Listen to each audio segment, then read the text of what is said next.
Good morning, ladies and gentlemen, boys and girls, whoever may be listening. Welcome. Thank you for listening. I really appreciate it. I look forward to doing these for you, and I look forward to every opportunity. But it's not just for you, it's also for me. It helps me to do some introspection and to really understand what I'm about, what my kind of purpose is. And recently, the thing that kept running through my mind, and as you know, I do these podcasts without script. I just go by what I am prompted to talk about. And sometimes I may see something that may offend you. If I do, I apologize. It is in no way intended to offend or to upset. It is honestly just, I say what comes to my mind. I look at it as inspiration. And one of those things recently is the fact that I talked about a lot of the pains that we experience are coming from emotional. And I can't say that it is 100%, and I can't say it's not 100%. I am not a doctor, but what I can say is a lot of people I've talked to, a lot of people that have gone through really delving into their emotional side of things, they find that a lot of their pains, a lot of the elements that they're struggling with just kind of go away. And that I can say. A lot of the people I've talked with. Now, that's not 100%, but, there it is. There's my disclaimer. But today I wanted to talk a little bit about relationships. That we have relationships with coworkers, with our spouse, with family, brothers, sisters, aunts, nieces, cousins, nephews. There's all kinds of relationships. Sorry, I just saw a bug right up there. It caught my eye. Yeah, I digress. Sorry about that. But our relationships are very expansive, and with those relationships, we kind of have to treat them differently. But there's one thing that is common throughout them, and that's communication. We've got to have good communication. Now, I want to share a couple examples to where it was just really poor communication, and it was the lack of my communication, actually, is I was talking with an individual, and I was telling them exactly what I wanted this person to do. Well, then I go about doing what I was working on. I come back, I'm like, what? What is this? He said, well, that's what you told me to do. And at first I was really frustrated. I was like, how can you interpret what I said as this? But he did. So I stepped back and I said, okay, let me explain this again. And then I explained exactly what I wanted. But this time I said, please restate what you understood that I'm wanting you to do. And then even again, he restated. But what he restated was not exactly what I was wanting again. So then I realized I need to be even more specific on this certain thing. And so I went through and I said, okay, A, B, C, D. I mean, I put it into kind of a checklist format, if you want to call it that.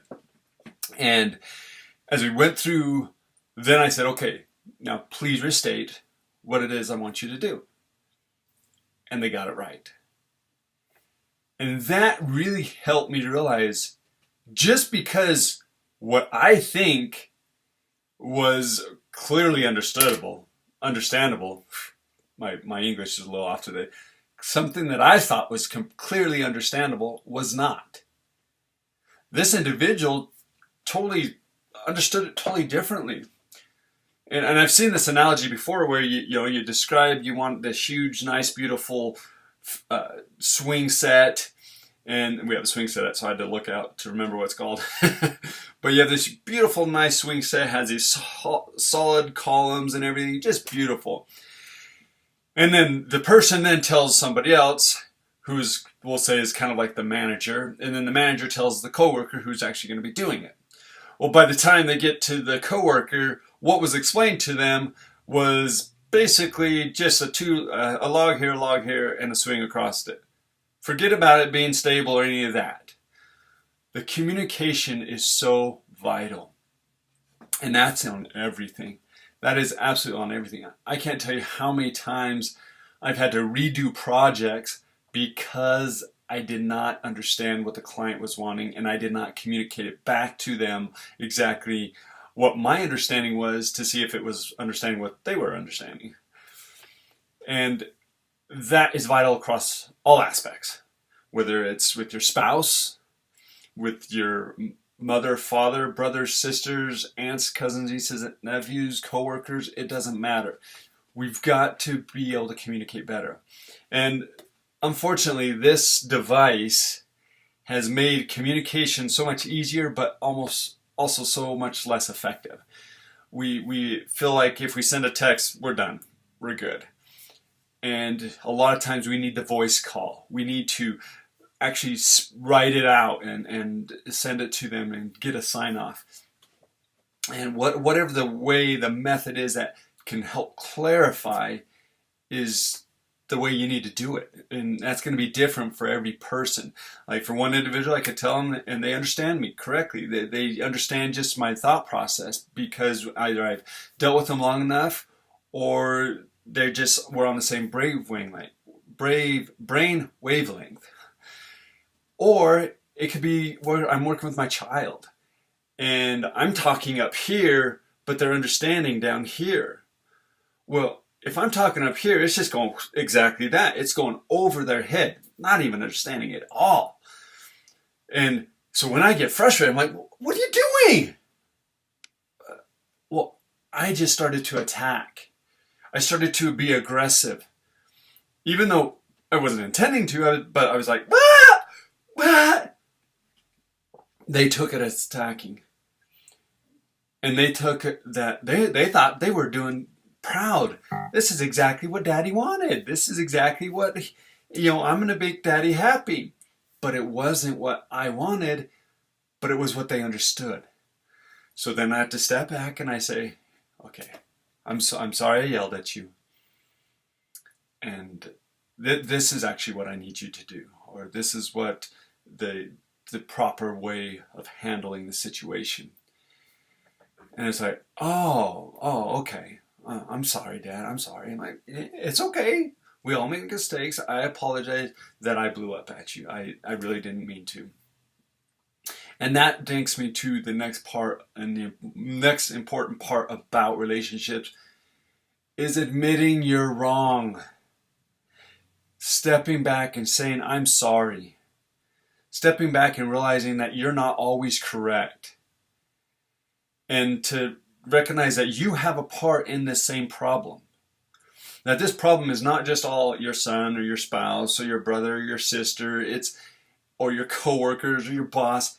You are part of that problem too. It takes two.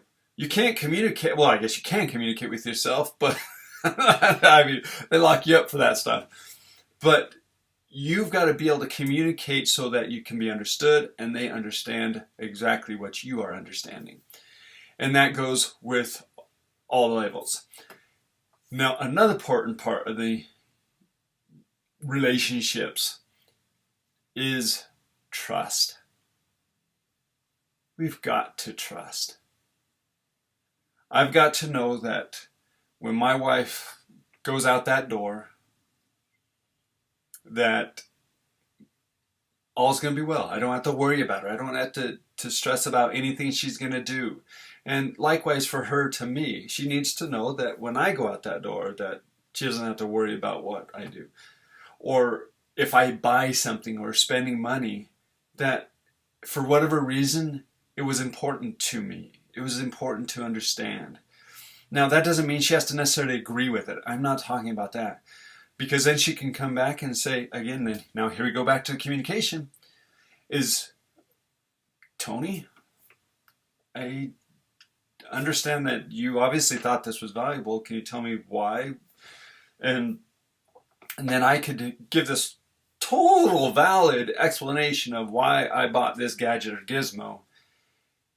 And then this is where my part of this communication is to humble myself and say, do you feel it was a bad purchase? Or do you feel that it was not the type of purchase I should make right now? And then I need to listen. There's the next part of the relationship. We got to listen. I need to listen to her feedback while she is speaking and not try to cut her off. Matter of fact, that happened a little bit today. Is she was telling me something and I started to say, she said, listen. So I had to step back. And I'll be honest with you, sometimes it frustrates me. It frustrates me. That's one of the things I need to work on, is to realize, step back and listen. And it's not just with her, it's in all things. So I stepped back, I listened, and then she said, okay, I'm done. And then I could say what I want to say. But that also takes me to the next part of a relationship, is I cannot be sitting there thinking about what I'm going to say in response to what she's saying without really listening. I mean, I've been in a lot of conversations before where they're talking and talking and talking, and then a few minutes later, I totally realized I did not hear the last several minutes because I was still stuck on the first thing that I was going to say. And that is a no-no. That is such the big no-no for me. I have to really focus and be intent. And sometimes like with my children, when they're telling me a story or something, I say, okay, Dad's attention span is like really short. So I need you to just get right to the point. Just tell me exactly what it is and don't go on and on and on and on, because I try to stay focused, but I tune out. And that's something I'm working on too. But we've got to listen. We also need to not try to formulate what we're going to say while we are listening, which sometimes is very hard. So if you need to, get you a piece of paper, get you a pen, and make a note. That way you can forget about it and be able to stay focused. And you just let the person know, say, okay, I've got my notepad here and I've got a pen. So as we're talking, I'm going to take some notes just so that I can stay focused here. But the notes will just be brief so that I can make sure that I can, either address it or I can, we can talk about it further. That is not rude. That is actually very considerate. It's like, wow, okay, yeah, great, go ahead. That'd be fantastic. So then I take my notes, and then after the communication, after they're through talking, then I have it to go back and look at. And I can say, okay, you mentioned here that, you were frustrated when I was looking at my phone when we were talking. I apologize. Then you can address it. Then you can address it as an individual, very specific, very poignant topic. So that way they also realize that you were listening. Okay, so we got to listen. We've got to speak clearly. We've got to make sure that they understand and ask the person to restate what it is.